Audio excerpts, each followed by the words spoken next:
and among old trees and parks and military compounds that grew behind unproclaiming gates. The road was mostly empty. The driver became emboldened and skipped a traffic light, then another. Nassim didn't stop him. She was absorbed in the radio. A female voice was lecturing its audience in a soft American accent on the perils and advantages of love. The voice laughed from time to time, and Nassim laughed with it, and brazenly, for she was laughing at the audacity and outrageousness of the concept. She slapped her thigh and shook. "Radio," she said, with a fond nod toward the thing. "Ah, yes," I said. "Radio." We drove for some minutes in a radio-expecting silence. "So then," she said, "how is America?" "America is well," I said, as though formally it wasn't. I wanted to say more, but the question was vast. "Good," said Nassim. "And how are your studies?" "My studies are very well." "Very good." She paused, holding onto her strap, her smile one of accepting and continuing goodwill. "You know, there is no place like Saudia." She'd been recently to perform the Hajj in Saudi Arabia. "Really? No place like it in the world," she said, and gave her head a slow and solemn shake. "Everything they have.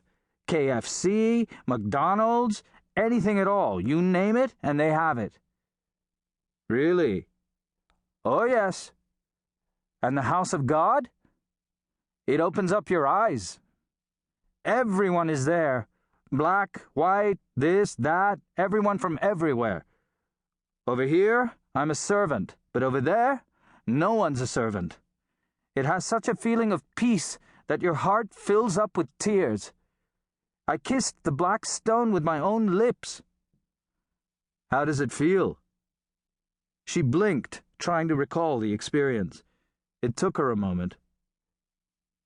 "Like a stone," she said, eventually, with a note of surprise. We passed a billboard on the bridge. It was advertising a new deal for mobile phones.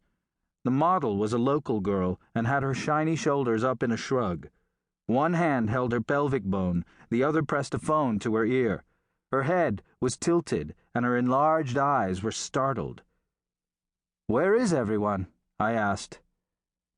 "Here and there," said Nassim.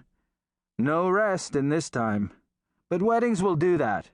Always, always it is madness. You'll see when you get home. No one is the same."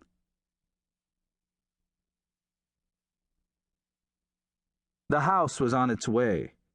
The paint was fresh and drying quickly on the outside walls. The wrought iron gate was sharp with varnish. The driveway, once lined with cracks, was smooth now and still shining wetly in places with newly laid asphalt. And the lawn was mown. A dense row of marigolds on its fringes gave it the feel of a real garden, rather than just a plot of grass, while at night it became a rich, golden place, a revealed world of glowing depths and shadows, of dimensions and mysteries created by the positioning of hidden lights. "The bride can't come right now," said my mother. It was morning, and she was talking on the telephone to the tailor, who was altering the blouse and wanted to have another round of measurements. "This is no way. We have trusted you, and this is what you're doing.